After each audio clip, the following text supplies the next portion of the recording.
아침 해가 떠오른다. 일어나라. 새 아침이 너를 반긴다. 이제 일어나라. 어제의 슬픔은 어제로 족하니 살아라. 너의 새 하루를.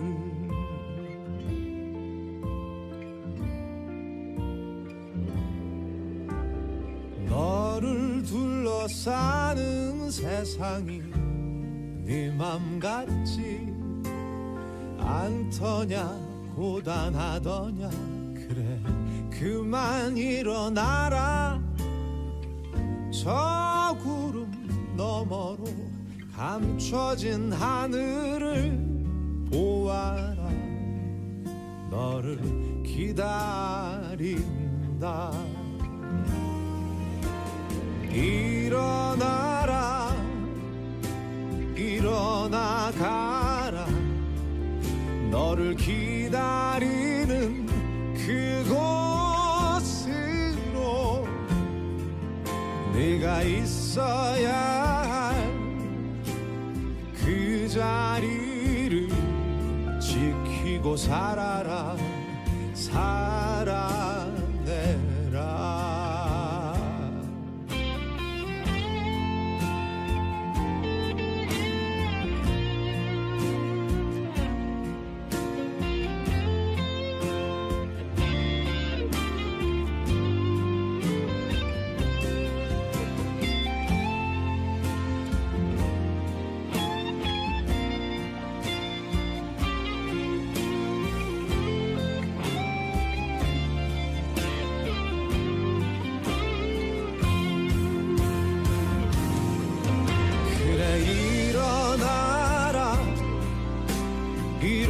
일어나가라.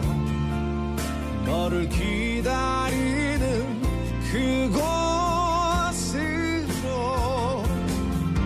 네가 있어야 할 그 자리를 지키고 살아라. 살아내라. 그만 일어나라. 일어나라. 널 기다린다. 저 하늘이 저마다의 삶의 무게 지고 살아라. 살아내라.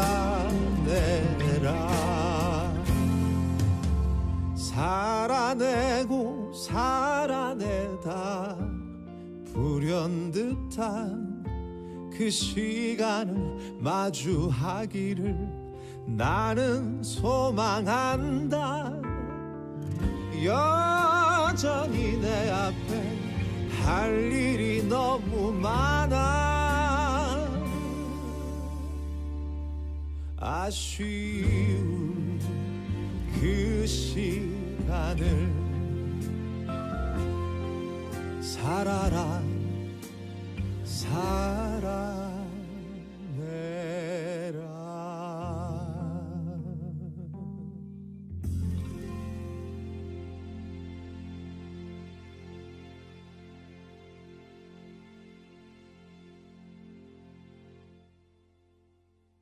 신명기 25장 5절부터 10절. 형제들이 함께 사는데 그중 하나가 죽고 아들이 없거든 그 죽은 자의 아내는 나가서 타인에게 시집가지 말 것이요 그의 남편의 형제가 그에게로 들어가서 그를 맞이하여 아내로 삼아 그의 남편의 형제된 의무를 그에게 다 행할 것이요 그 여인이 낳은 첫 아들이 그 죽은 형제의 이름을 잊게 하여 그 이름이 이스라엘 중에서 끊어지지 않게 할 것이니라.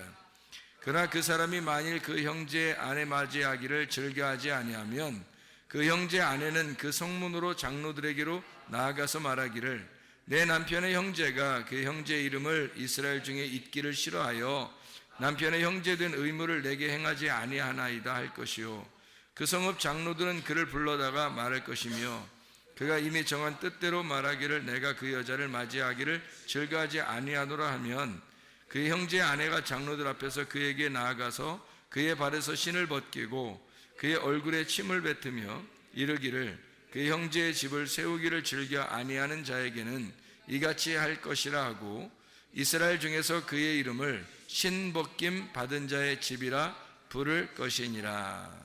아멘. 죽은 형제에 대한 의무에 대한 이야기인데요. 이건 아마 자주 나오는 말씀은 아니죠. 죽은 형제에 대한 이야기. 이게 마가복음 12장에도 나와 있는 말인데 마가복음 12장에 형제가 7이 있었는데 아내가 형제가 계속 죽어서 7번째까지 죽었는데 하늘나라 가면은 누구 부인이 되겠습니까? 라고 이제 사람들이 그 질문 아닌 질문을 한 거죠. 그랬더니 예수님께서 야, 하늘나라 가면 남편도 없고 아내도 없는 거다. 거기는 그냥 천사처럼 그렇게 다 되는 거야. 이제 그런 이야기를 이제 했거든요. 그러니까 여러분 잘 생각해 보시면, 그게 이제 천국 가면 어떻게 남편과 아내가 없다. 남편 알아볼까 못 알아볼까요? 남편하고 아내를 알아볼까 못 알아볼까요? 모르지 뭐. 가봐야 알지. 가봐야 알지 뭐 알아볼지 안 알아볼지는 가봐야 아는 거죠. 근데 이제 혼이 가기 때문에 아마 알아볼 수도 있어요. 혼이 가기 때문에. 혼이 그 사람이잖아요. 그런데 이제 거기서는 아무도 장가가는 사람 없고 시집가는 사람 없다고 그렇게 얘기한 거죠. 이제 천사처럼 변한다는 거예요. 천사처럼 변한다는 말은 천사가 뭐예요? 천사가 무슨 뭐를 나타내는 거예요? 성경의 천사는? 여러분 그 천사하고 성경의 반대가 뭘까요? 귀신이겠죠? 천사 아니면 귀신이야. 그러면 천사가 아무래도 만나면 좋겠죠? 귀신 만나는 것보다. 그러면 귀신을 뭐라고 그래요? 더러운 영이라 그래요. 그러면 천사는 뭐예요? 어떤 영일까? 깨끗한 영이라고 하죠. 깨끗한 말씀을 전하는, 그걸 이제 천사라 그러죠. 깨끗한 말씀을, 거룩한 말씀, 좋은 말씀, 기쁜 소식을 전하는 자를 천사라 이렇게 이야기를 해요. 이제 그거를 사자라고 하기도 하고요. 이 사자라는 건 전달하는 자다 이렇게 얘기하는 거죠. 편지를 전달하는 자, 사자라고 하기도, 천사라 이렇게 말을 하기도 합니다. 그러니까 하늘의 소식을 전한다 해서 천사라고 이렇게 우리나라 말에는 이제 그렇게 썼죠. 그러니까 어쨌든 좋은 소식을 전하는 그를 천사라 그러고, 나쁜 소식을 전하는 걸 이제 귀신이라 이렇게 표현할 수가 있겠네요. 반대니까. 자, 천사처럼 변한다 그렇게 했고, 가면은 시집 장가 가지 않는다 그렇게 했으니까 여러분 생각해 보시면, 장가 시집 안 가는구나, 이제 그렇게 결혼 없겠구나, 가면은 이제 그런 거로 이제 끝나는가? 7명의 남편이 있었어요. 하필이면 7명의 남편이 있고 그 중에 다 남편이 없다 이렇게 된 거거든요. 그러면은 무슨 말이에요? 그게 무슨 말이에요? 하필 7명이네 또 남편이. 남편이 7이니까 7은 뭘 말하는 거예요? 완전한 걸 말하고, 이 땅에서 완전하신 분이 누구예요? 예수님이죠.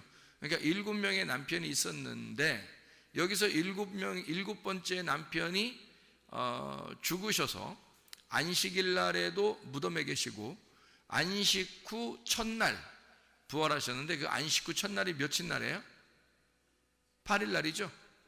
그러면은 7번째 남편까지는 이 땅에서 있었는데 이제 하늘나라를 올라갔어요. 그러면 이제 7번째 남편이 지났잖아. 7번째 남편이 지나고 그 다음에 몇째가 되는 거예요? 8번째가 되는 거죠. 8번째가 되는데 그 8번째는 부활을 말하는 거죠. 그럼 부활 때는 뭐처럼 바뀐다는 거예요? 천사처럼 변한다. 천사처럼 변한다는 말은 뭐 같이 된다는 거예요? 기쁜 소식, 말씀이 돼버린다는 얘기죠. 말씀이 돼버린다. 그러니까 그게 이제 8번째가 되는 거지. 그러니까 말씀이 된다는 말은 하늘나라가 뭘로 이루어졌다는 거예요? 말씀으로 이루어졌잖아요. 하늘나라가 말씀으로 이루어졌고, 그게 8이라고, 새로운 시작을 말하는 새로운 나라, 그게 7이 이 땅이고 8이 하늘나라란 말이에요. 그러니까 거기에서 새롭게 좋은 소식, 말씀이 된 자들이 된다. 그러니까 시집가고 장가가는 게 아니고 이미 하나가 되었다. 뭐가 되었다? 말씀이 되었다, 이 말이죠.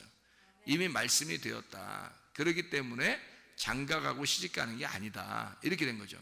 그러니까 이미 어떻게 예수님하고, 신랑 되신 예수님하고, 부활하신 8번째 날에 부활하신 예수님하고 이미 결혼이 끝났다, 이 말이에요. 죽으면, 우리가 죽고 하늘나라에 올라가면 이미 결혼이 끝났으니까 둘이 어떻게 돼요? 한 몸을 이루었다. 그러니까 다시 말하면 한 말씀이 되었다, 그 말이죠. 무슨 말인지 알겠죠? 한 말씀이 되었다. 그럼 완성이지. 완성이니까 시집가거나 장가가는 게 없죠, 그 말이. 마가복음 12장 내용을 알겠습니까? 무슨 말인지? 자, 그리고서 이제 신명기 25장을 다시 한번 잘 보면 무슨 얘기인지 이해할 수 있을 거예요. 신명기 25장의 말씀을 한번 잘 봐봐요. 무슨 내용이에요? 여기는 죽은 형제가 있어요. 그러면 그 아내가 다른 데 시집가지 말고 그 동생이 그 아내를 맞이해서 그 아내로 삼아라. 참, 그 형제가 있는 집안엔 참 이거 남사스러운 얘기죠, 이게 지금. 그렇죠? 남사스러운 얘기입니다. 우린 동방 예의지국 같은 우리 그 조선의 그 정기를 가지고 태어난 우리 한국의 사람들은, 야, 이런 얘기 들으면 뭐 상당히 이게 마음이 좋지 않죠. 이런 게, 이거 뭐냐, 이게 도대체 성경은 왜 이런 식으로 써서 사람 마음 심란하고 복잡하게 만드냐, 이렇게 생각할 수도 있겠죠. 그런 내용들이죠, 그죠? 그런데 우리가 그렇게만 보면은 이게 이제 이상한 내용이 되는 거예요. 그렇죠? 이상한 내용 중에 우리 하나 또 있잖아요. 그 신명기 24장에 1절부터 4절까지의 말씀에 보면 이혼 증서 가지고 가가지고 결혼하라고 그러고요. 그죠? 그것도 참 우리나라 이 예법하고는 진짜 안 맞는 얘기죠. 그러니까 우리나라 얘기하고는 진짜 안 맞는, 그러니까 이혼 증서만 있지 결혼 증서가 없어요. 그래서 이혼 증서를 가지고 가서 결혼하는 거예요.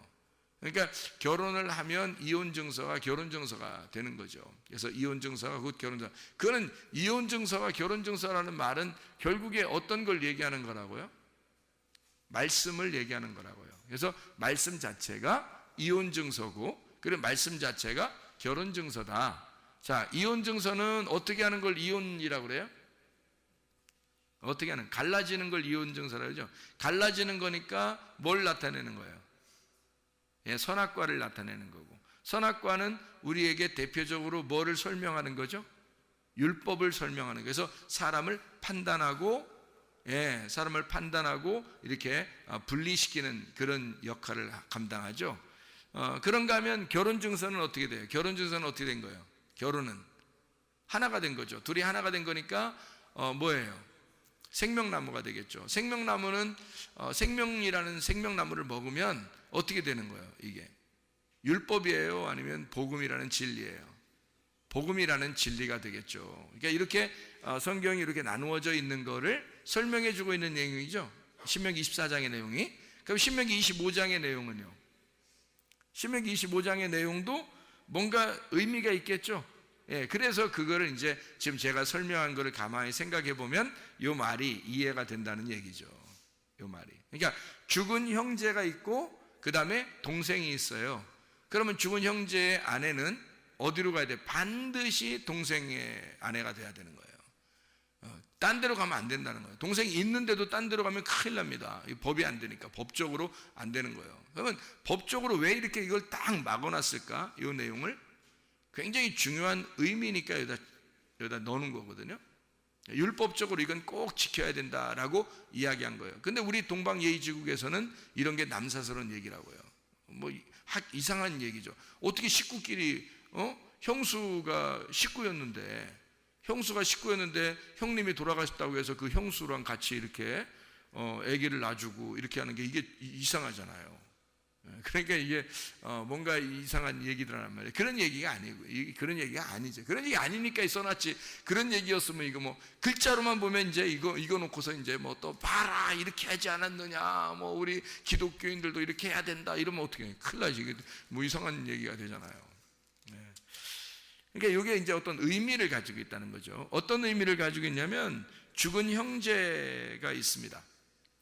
죽은 형제가요. 그리고 이 사람이 만약에 자기가 남편이 안 되겠다 이렇게 하면은 신을 벗기래요. 신을 벗겨가지고 막 신으로 후려 때리고 이렇게 하지 말고 침을 얼굴에다 확 뱉어버리라는 겁니다. 더럽게 진짜. 에?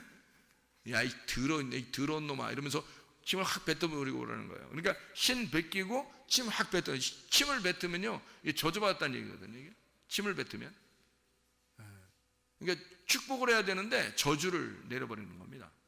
저주를 내려버리면 어떻게 되는 거예요? 저주를 내려버리면 저주 내리면 축복이 아니라 저주를 내려버리면 어떻게 될까요?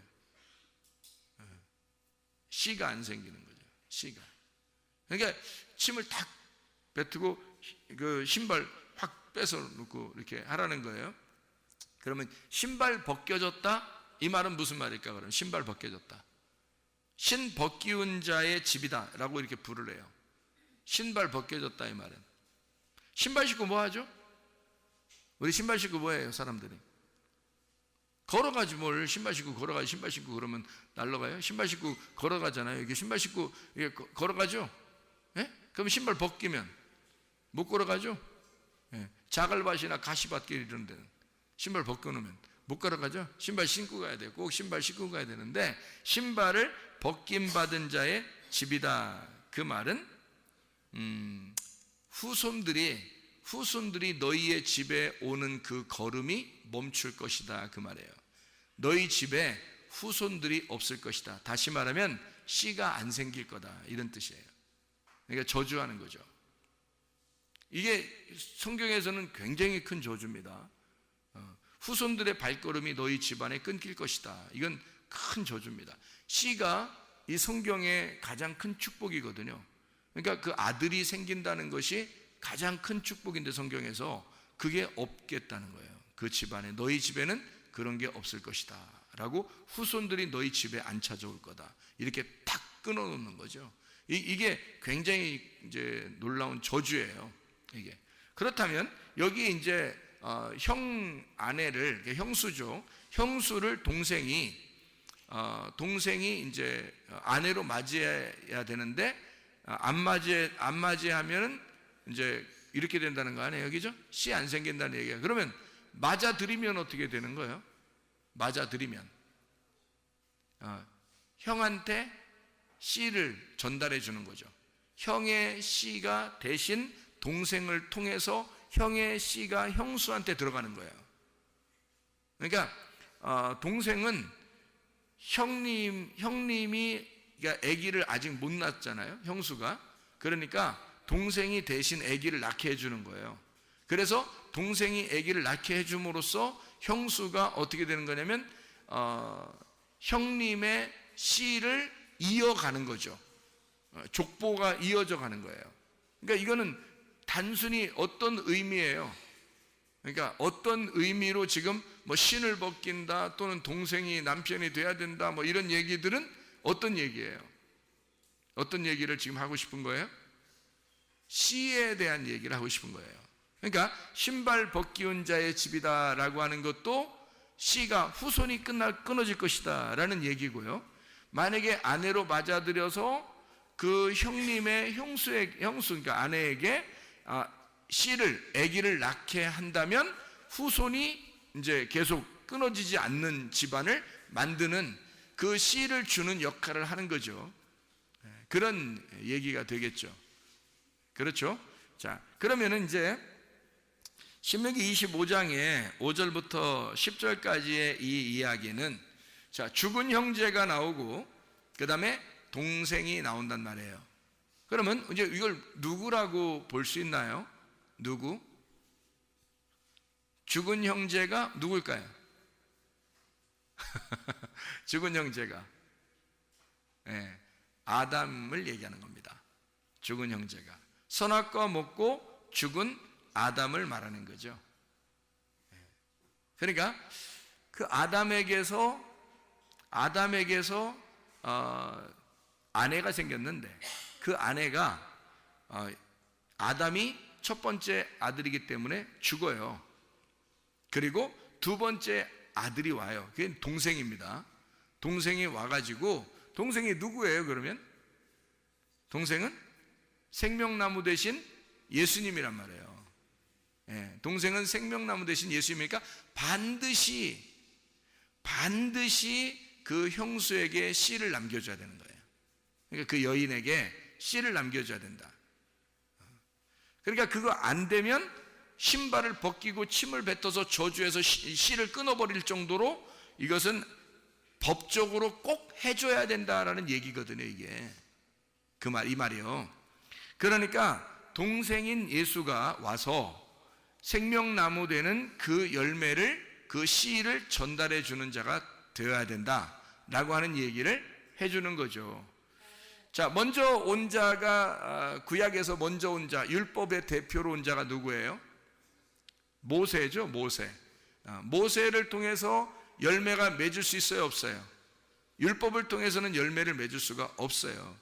그런데 예수 그리스도가 두 번째 아담으로 오셨어요. 그래서 모세가 첫 번째 율법, 두 번째 예수가 오셔서 진리의 복음으로 오셔가지고, 이 예수님이 오신 것이 뭐 색다른 걸 얘기하려고 그런 거예요? 아니면 원래 율법을 잘 해석해 주는 거예요? 율법을 잘 해석해 줌으로써 율법이라는 밭에다가 보화를 발견하게 한 거죠. 예수 그리스도가. 그러니까 율법은 밭이나 마찬가지라고요. 그냥 밭만 있으면 씨가 안 생기죠. 밭만 있으면 씨가 안 생겨요. 그러니까 이거는 죽은 것과 같은 거라고, 죽은 형제와 같다고. 만약에 밭만 있으면 죽은 형제와 같은 거죠. 그런데 거기에 씨가 심겨지면요, 거기에 보화가 심겨지면 이거는 보화가 있는 밭이 되는 거예요. 그러니까 보화를 어디서 발견해요?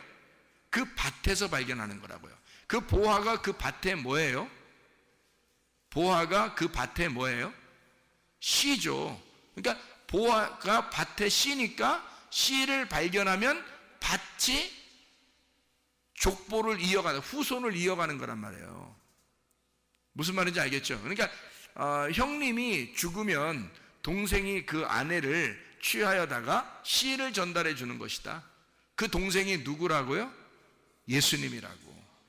예수님이 오셔서 그 모세를 대신하여 복음의 진리로 우리에게 열매를 맺게 한다는 얘기고요. 첫 번째 아담을 위하여 두 번째 아담이신 예수가 오셔서 우리에게 씨를 전달하시기 위해서 오셨다. 우리를 살려주시기 위해서 오셨다. 그러니까 하나님은 우리에게 결코 우리를 죽이자고 하는 거예요? 후손을 남기는 살리자고 하는 겁니까? 살리자고 하는 겁니다. 반드시 그렇게 안 하면 신법기운 자가 될 것이다. 그래서 반드시 해야 된다. 법적으로 이건 정해진 거다라고 하는 거죠. 우리에게 예전에 우리가 태어날 때에 우리의 삶에서는 그리스도의 씨앗이 우리 속에 심겨지지 못하죠. 그런데 예수를 만나니까 내 죽었던 내 몸에 드디어 생명이 솟아나기 시작한다는 거죠. 드디어 살아나기 시작한다는 겁니다. 그게 누구 때문에, 누구의 씨예요? 예수의 씨라고요. 예수의 씨가, 말씀이 우리에게 들어옴으로써, 이게 예수의 씨가 우리에게 들어옴으로써 내가 예전에 처음에 태어났던 것이 뭐가 되는 거예요? 의미가 되는 거예요. 내가 원래 죽은 자로 태어났는데, 근데 예수의 씨가 내 속에 심겨짐으로써 의미가 되었다. 나의 삶은 의미가 되었다. 이 말이죠. 원래 무의미한, 의미 없는 자로 내가 태어났는데, 인간으로 의미 없는 자로 태어났는데 예수를 만나니까 의미 있는 자가 되었다. 그 말이죠. 죽은 자로 태어났더니 살아있는 자가 되었다. 내 몸에 씨가 들어왔다. 그래서 나를 생명이 있는 자로 만들더라. 누가? 예수 그리스도가. 예수 그리스도가 여러분에 오시면 씨 있는 자로 만들어서 생명을 전달하니까 죽은 자가 살아난다는 것입니다. 죽었던 내가 하나님의 말씀을 들음으로 살아나게 된다, 그 말이에요. 하나님의 말씀이 여러분 속에 임하면 뭐가 좋은가? 여러분을 생명으로 이끕니다. 죽었던 나를 생명으로 인도하는 것은 하나님의 말씀밖에 없어요. 그 말씀이 씨앗이고 그 씨앗이 생명이고 그 씨앗이 보호하기 때문에 그것이 없이는 밭 자체는 죽은 거라고요.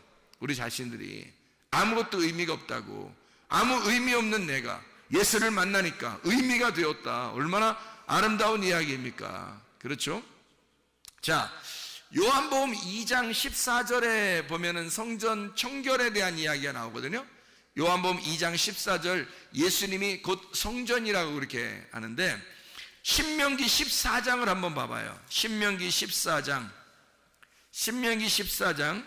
25절을 보면 이렇게 되어 있습니다. 신명기 14장 25절을 보면 뭐라고 되어 있냐면, 그것을 돈으로 바꾸어 그 돈을 쌓아가지고 내 하나님 여호와께서 택하신 곳으로 가서, 이렇게 되어 있거든요. 그러면 요한복음 2장 14절을 봐봐요. 요한복음 2장 14절을 한번 여러분이 한번 보면요, 이렇게 되어 있습니다. 요한복음 2장 14절에 보면 이렇게 되어 있어요. 성전 안에서 소와 양과 비둘기 파는 사람들과 돈 바꾸는 사람들이 앉아있는 것을 보시고 채찍을 만들어서 후드로 패버렸다. 이제 그 이후의 얘기는 그런 얘기예요. 근데 여기 이제 신명기 14장에 25절에 보면 무슨 얘기가 나와 있어요? 분명히 돈을 가지고 가서 동물들을 사라고 그랬어요. 그러니까 신명기 14장 25절 26절에 보면요, 돈을 가지고 가서 동물을 사가지고 제사를 드려라, 이렇게 얘기가 나왔다고요. 이미 쓰여 있는 거예요. 쓰여 있기 때문에 사람들이 그래 한 거예요. 그럼 왜 예수님은 이렇게 쓰여 있는 얘기대로 했는데 왜 예수님은 막 노끈으로 채찍을 만들어 가지고 막 때리면서 나가라고 그랬을까요? 왜 그런 거예요? 네? 이유가 딱 한 가지잖아요. 이유가 딱 한 가지. 분명히 사라고 했어요. 사서 제사를 드려 있으니까 사람들은 좋은 거 있잖아요. 아주 그 품질이 좋은 거를 갖다 팔았단 말이에요. 어쨌든 제사 드려야 되는데 오랫동안 걸어오고 뭐 이렇게 여행 오고 그러다 보면 중간에 막 죽기도 하고 다리가 부러지기도 하고 뭐 이렇게 사고 나기도 하고 이러니까 이 양들을 못 드린단 말이에요. 양이나 소를 잘못하면. 그래서 그거를 먹이면서 막 가지고 오면 그게 더 비싸죠. 소 한 마리 끌고 오려고 그 먼 길에서 이렇게 데리고 여기까지 왔는데 막 소 먹이면서 와야 될 거 아니에요. 그러니 그 먹는 그 여물을 하고 그리고 소 끌고 오는 거하고 그 노동하고 다 비교해 보면요, 그냥 사는 게 편해. 사는 게 자기들도 다 계산해 보는 거야. 계산해 보면 사는 게 훨씬 싼 거죠. 자기들이 끌고 오는 것보다 며칠 몇 날을 끌고 와야 되는데 생각해 보세요. 멀리서 그것도. 그때 이제 와서 이제 보면은 합격, 불합격을 이렇게 내거든요. 제사장들이 거기 이제 앉아 있는 사람들이요, 합격, 불합격이 내요. 근데 멀리서 그렇게 힘들게 막 끌고 왔는데 불합격 그러면요, 그 여기까지 데리고 온 소는요 버려야 돼요. 불합격 맞았으니까. 그 어떻게 또 끌고 갈 수도 없잖아요. 이거 어디 제사 드리려고 끌고 왔었는데 끌고 갈 수가 없어요. 불합격 맞으면 그냥 죽는 거예요. 죽이고 또 새로 사야 돼. 어차피 생각을 해보세요. 여러분이 그런 시대라면 어떻게 하겠어요? 돈 들고 가가지고 사지 뭐하러 그걸 끌고 다니겠냐고. 돈 들고 가서 사지. 그렇죠? 당연한 거예요. 그래서 여기 신명기 14장에 써놨던 겁니다. 너희들 가가지고 돈 들고 가서 사가지고, 그런 위험성이 있으니까 돈 들고 가서 사가지고 제사 드려라. 제사 안 드릴 수는 없고 그러니까 그렇게 드려라 라고 써놓은 거죠. 그런데 예수님은 성전에 그거 판다고 막 또 때리고 막 이런단 말이에요. 예수님이, 이 사람들이 볼 때 예수님 굉장히 미운 거야. 예수님 막 자꾸 자기들 방해하니까 다니면서 자기들이 뭘 하려고 그러면 자꾸 옆에 쫓아와서 방해하고 그러는 거 아니에요. 뭐 장사 좀 해본다는데, 장사도 꼭 필요한 장사란 말이에요. 이게 지금 제사를 꼭 드려야 되는데 제사에 꼭 필요한 장사인데 예수님이 막 후드려 패면서 방해하는 거잖아. 장사 방해하는 거잖아. 막 엎어버리고 막 이러니까. 왜 시장 가가지고 누가 깡패도 아니고 가가지고 막 이렇게 막 시장에서 막 돈통 같은 거 막 엎어버리고 막 발로 차고 이거 누가 하는 짓이에요? 그건 그거 다 깡패가 하는 짓들 아니에요. 근데 그거를 예수님이 하고 있으니까 사람들이 좋아하겠냐고. 예수님을 생각을 해보라고요. 그러면 여기서 이걸 하라고 했는데도 왜 예수님은 거기서 노끈을 만들어 채찍을 만들어 가지고 왜 이렇게 때리면서 나가라 했을까? 왜 그래? 뭐 하나 이유가 있어요. 왜 그랬을까요? 뭐 때문에 그래요? 예? 뭐 때문에? 예, 성전을 깨끗하게 하려고 그런 겁니다. 성전 깨끗하게 하려고. 왜 더러웠어요? 똥 싸서? 똥 싸고 막 이러니까 이제 동물들이 와가지고 막 똥 싸고 그러니까 더러우니까 야 청소하기도 힘들어 죽 건데. 그러면 예수님이 뭐 그러면 거기 뭐 물 청소하고 막 그러나요? 갔다가 물도 귀한 때 막 물 좀 떠와 막 양동이로 물 떠와 막 물 청소하고 막 그러나요? 성전을? 성전도 엄청 클 텐데.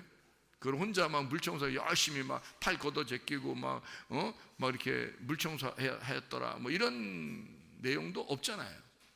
그럼 뭐예요? 왜 그렇게 한 거예요? 도대체가? 예, 딱 한 가지죠. 무슨 말이냐면 죽어서 와야 된다는 겁니다. 죽은 것만 들어와야 된다는 거예요. 근데 살아있다는 거예요. 이게 다 살아있으니까 안 된다는 거예요. 자, 예수님은 성전인데 자기는 뭐 하러 온 거예요? 이 땅에요. 너희들 이제까지 제사 드릴 때 제사를 산 거를 드리라는 거 성경에 있어요? 없죠. 제사는 구약의 모든 시대에 다 죽여서 드리는 겁니다. 다 죽여서. 그러면 예수님이 자기가 와가지고는 지금 그 죽여서 너희들이 이제까지 동물을 죽여서 하나님 앞에 드리는 모든 제사는 누구를 얘기하려고 했던 거예요? 자기를 얘기하는 거거든요. 예수님을 얘기하는 건데 살아서 데리고 들어왔단 말이에요. 살아서 데리고 들어왔단 말이야. 그러면 예수님하고 안 맞는 거죠. 그러니까 이건 죽어서 들어와야 되는데 살아서 들어온 거야. 그러니 안 맞는 거잖아요. 그래서 이거를 쫓아낸 거죠. 쫓아내가지고 어떻게 한 거예요? 쫓아낸 이 사람들이 그러면 동물들 끌고 있잖아요. 동물들을 뭐 소하고 양하고 다시 막 이게 쫓겨났잖아요. 비둘기 같은 거 막 이렇게 막 날아다니니까 막 그것도 잡아가지고 또 돈 흩어진 거 그거 이제 주워서 이제 나옵니다. 그렇죠? 나와요. 이렇게 들고 나오죠. 나와서 그 다음에 다시 제사를 드리러 가요? 아니면 그냥 집에 갈까요? 그냥 다시 제사를 드리겠죠.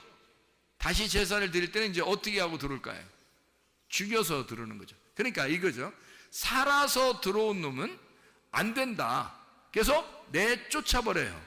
그리고 죽여서 다시 들어와라는 거예요. 그러니까 예수님이 그 사람들 무슨 깡패처럼 막 장사 뒤집어 풀려고 꼭 그런 게 아니라, 자, 살아서 온 놈은 자, 나가라 이거야. 일단 나가라 이거야. 나가고 죽어서 들어오라는 얘기죠. 여러분, 죽어서 들어오라는 얘기야. 자, 교회는 어떤 사람이 들어와야 되는 거예요? 죽은 자가 들어오는 거예요. 죽은 자가 들어오면 누굴 만나? 예, 유일한 생명을 가지신 예수를 만나는 곳이 교회란 말이에요. 그게 성전이라고. 그러니까 첫 번째 남편이 죽어서 동생이 그 유업을 이어받아야 된단 말이에요.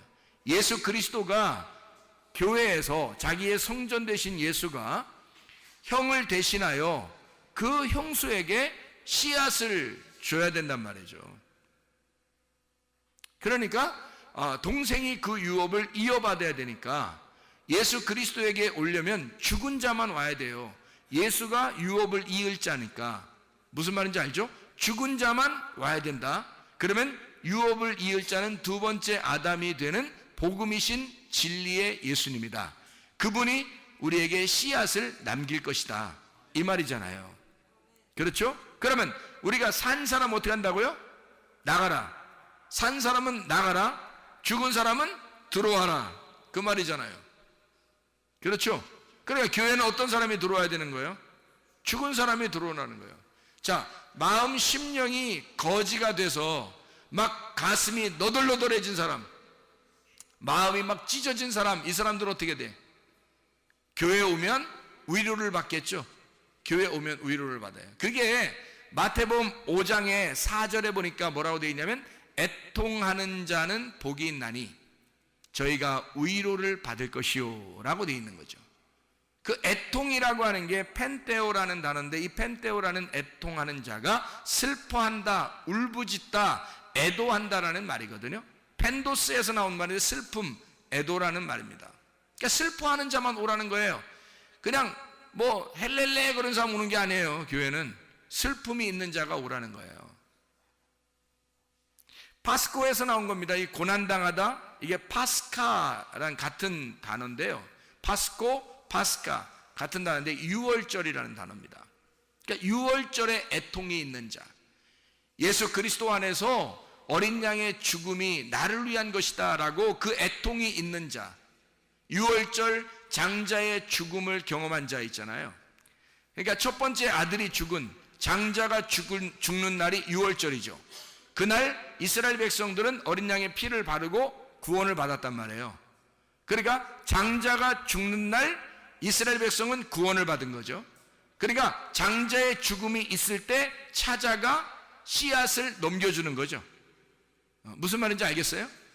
그러니까 첫 번째 아들을 대신하여 두 번째 아들이 유업을 이루게 만드는 거죠. 후손을 준다는 얘기예요.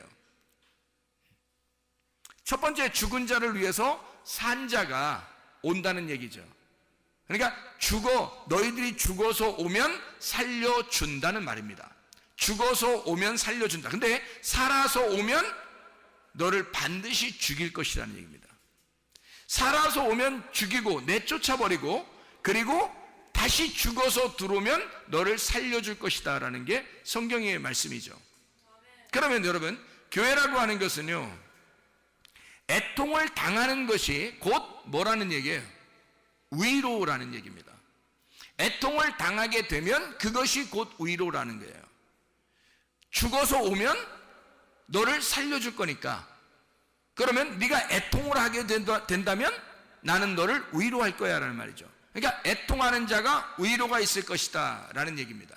자, 불뱀에 물린 자를 노뱀을 갖다 걸어놓으면 살려주는 거죠.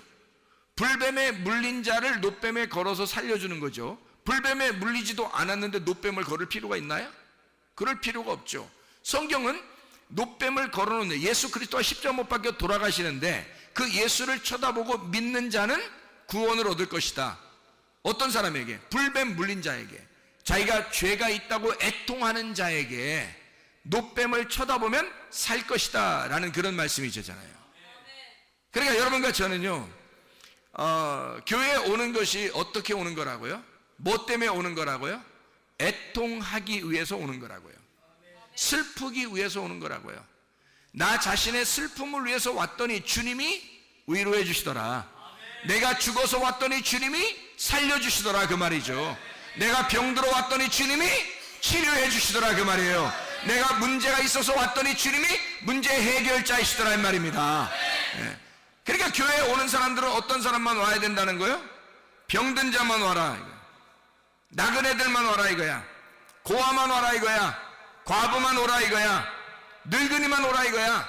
어린애만 오라 이거야. 힘없는 자들 말이에요.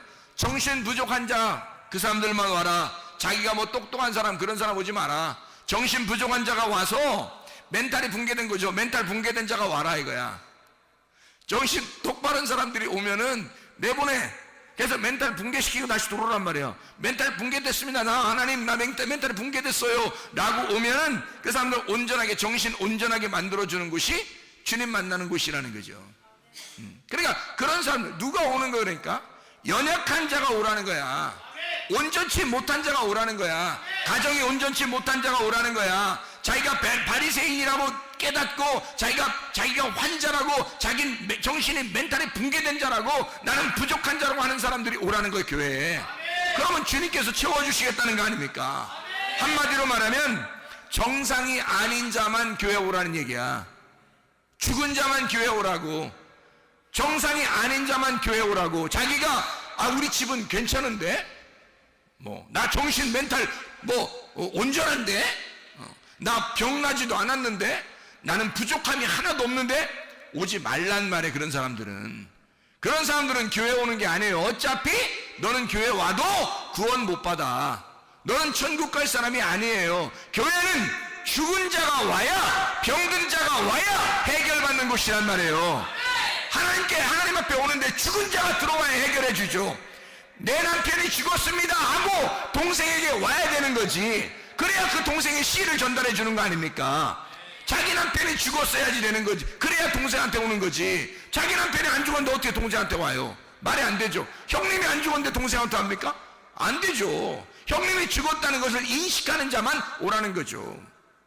다시 말하면 과부만 오라는 거예요. 고아만 오라는 거야. 나그네만 오라는 거예요. 교회에 자기가 남편도 있고 아버지도 있고 가정도 온전하고 잘 살고 머리도 좋아서 공부도 잘하고 정신 멘탈에 아무 문제가 없고 이런 사람들은요 구원받기 어렵습니다.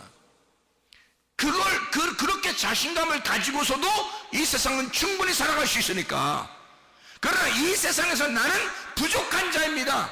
정상이 아니에요. 이 세상에서 볼 때는 내가 정상이 아닙니다 라고 대부분 사람들을 보니까요, 자기가 정상이라고 하는 사람들은 더 비정상이더라고. 그게 자기가 정상이라고 하는 사람들이 더 비정상이더라고. 그 정도로 세상은 지금 정상이 아닌 사람들의 삶이에요. 이 세상은 그런 부족한 자가 나 죽었습니다 라고, 내가 가지고 있는 모든 소유가, 내가 소속되어 있는 데가 다 사망이에요, 죽었어요, 온전치 못합니다 라고 교회에 찾아왔더니 교회에서 주님이 치료자가 되시더란 말이야. 주님이 그 사람을 살려주시더란 말이에요. 그게 교회가 되는 거예요. 우리 교회는 부족한 사람들만 오라는 거예요. 우리 교회는 좀 온전한 사람 오지 말라는 거야. 처음부터 나 온전합니다 하는 사람 와봐야 다시 쫓겨나. 우리 교회 같은 데는요. 우리 교회는 그런 사람들이 와가지고 가만히 들어보면 영 거실리는 얘기만 해. 그러니까 그 사람들이 기분이 안 좋다고 그래요. 자기가 온전하다고 생각했는데 자꾸 거실리는 얘기만 하니까 기분이 안 좋다고 그러는 사람도 있어요. 그런데 여러분 보세요. 좀 부족하고 힘들고 연약하고 애통하고 슬픈 사람들이 우리 교회에 오면요 위로받습니다.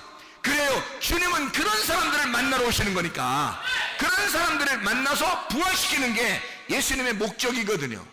그들에게 씨를 주는 거야. 말씀을 주기 위해서 주님은 그런 사람들만 오라는 거거든요. 그러니까 우리 교회는 그런 사람들 찾아오라는 거예요. 그런 사람들이. 그럼 여기에 그런 사람 찾아오면 주님이 정상 만들어준다는 거 아닙니까? 그죠? 씨를 만들어준다는 거 아니에요? 그죠? 그러면 그렇게 잘 됐다 이거야. 그렇게 부족한 자가 와서 온전해지는 곳이 여기라면, 온전하다고 생각하는 자가 이곳에 오면 죽어야 된다는 거죠. 그러니까 비정상이 돼야 된다는 거죠. 이 설교를 듣다 보니까 영 자기가 비정상 같아. 그 온전한 것입니다. 비정상이라고 여길 때에 그때 주님이 온전하게 만들어 주시니까. 그래서 비정상이 우리 교회에 오게 되고, 비정상이 오게 되면 이 사람을 정상적으로 하나님이 온전케 만들어 주시는 곳이다. 그래서 이 사람의 삶을 구원해 주시고 씨를 심어주고 말씀을 갖다가 전달해 주신다. 후손을 있게 하신다. 생명이 연결되도록 한다. 생명이 영원히 살 수 있도록 영생하도록 한다 라는 그런 말씀이거든요. 그러니까 주님이 보면, 자, 정상이라고 생각한 사람은 교회에 오라 말라 안 와도 된다. 비정상으로 생각되는 사람들은 반드시 교회를 찾아 나와야 된다. 그러면 예수님께서 그 사람에게 생명을 주시려고 한다. 그죠? 생명이 없는 자라고 하는 자에게 오면 생명을 주시려고 한다. 그게 주님이시다. 자, 그러니까 보세요. 교회에 온다는 것은 어떤 사람들만 오라고요? 부족하고 뭔가 비정상적인 그런 사람들이 오게 된다. 그게 와서, 그러면 여기서 온전하게 됐어. 온전하게 되면 어떻게 다른 데로 가야 되나요? 이제 그런 사람들만 오라겠으니까, 그런 사람들만 초청하니까 우리 교회는. 자, 정상이 됐어요. 그럼 여기서 이제 가는 거예요? 딴 데로? 어떻게 해야 돼요? 어떻게 하면 좋겠어요, 여러분? 비정상이 와서 정상이 되면요, 간증이 되잖아요. 간증이 된다고요. 그 사람은 비정상으로 시작해서 왔기 때문에 이 사람은 교만할 수가 없죠. 교만할 수가 없죠. 그래서 교회는 겸손한 거예요. 교만할 수가 없는 거예요. 다른 사람과 비교하거나 비판하거나 할 수가 없는 거예요. 왜? 자기가 비정상으로 왔으니까. 뭘 해도 부족한 사람이잖아요. 뭐 중독 걸린 사람이 있는가 하면, 정신적인 멘탈이 붕괴된 사람이 오는가 하면, 진짜 병자가 오는가 하면, 과부나 고아나 나그네가 오는가 하면, 뭔가 잘못된 사람들이 오게 되면 이 사람들이 그런 상태에 왔다가 예수를 만나서 온전케 되는 거예요. 그럼 온전케 되면 어떻게 돼요? 그러면 여기서 간증거리가 되는 거죠. 아, 내가 옛날에 이랬는데요, 지금은요 이렇습니다 라고 간증할 거 아니겠어요? 그런 삶을 사는 게 교회예요. 그런 간증의 삶을 사는 곳이 교회라고요. 근데 처음부터 정상이라고 자기가 생각된 사람이 교회 오면 그 사람 어떻게 해요? 예수님께서 너 살아서 왔구나, 노끈으로 채찍을 만들어서 때려버립니다. 나가라고. 너 살아서 왔구나. 죽어서 와야 돼. 네가 죽어서 와야 내가 널 살리지. 그렇게 되는 거죠. 무슨 말인지 알겠죠? 그러니까 먼저는 죽음이다. 두 번째는 살림이다. 그러니까 죽음과 사는 것이 함께 공존하는데, 첫 번째 죽어서 오는 걸 두 번째 살려서 내보낸다 라고 하는 그런 얘기가 되겠습니다. 여러분, 우리 이 교회에 오면 치료가 일어나야 합니다. 일반적으로 평범하게 치료들이 일어나야 됩니다. 문제의 해결은 그냥 일반적으로 그냥 손쉽게 문제 해결들이 되어야 합니다. 하나님의 그 역사하심을 우리 교회에서 기적과 표적이 평범하고 아주 일반적으로 일어나야 합니다. 그게 우리 교회가 되셔야 돼요. 왜? 교회는 부족한 자가, 병든 자가, 문제가 있는 자가, 비정상적인 자가 와서 해결받는 곳이니까, 그게 교회니까, 그게 예수가 있는 곳이고, 예수를 만나면 그렇게 돼야 하니까. 오늘 이 밤에 여러분이 문제가 있으면 자기의 부족한 점들을 하나님 앞에 내놓고 기도하시기를 바랍니다. 우리 주님은 우리에게 반드시 씨를 주려고 하기를 원하고, 주님 반드시 우리를 살려주시기를 원하십니다. 나 죽었습니다 라고 하는 자에게 주님은 반드시 후손을 있게 하고 그 사람을 생명을 줘서 영원한 생명을 주시기를 원하시는 주님이시란 말이에요. 우리 한번 기도하겠습니다. 기도할 때 우리 하나님, 내가 이런 사람입니다. 내가 이런 사람입니다. 내가 이런 부족한 사람입니다. 그러나 우리 하나님, 나를 치료해 주십시오. 나를 문제를 해결해 주십시오. 나를 건져 주십시오. 우리 한번 기도합니다. 주여, 주여, 주여. 우리 하나님 아버지, 사랑과 은혜를 감사를 드립니다. 하나님, 우리는 연약합니다. 부족합니다. 그래서 교회를 찾아왔습니다.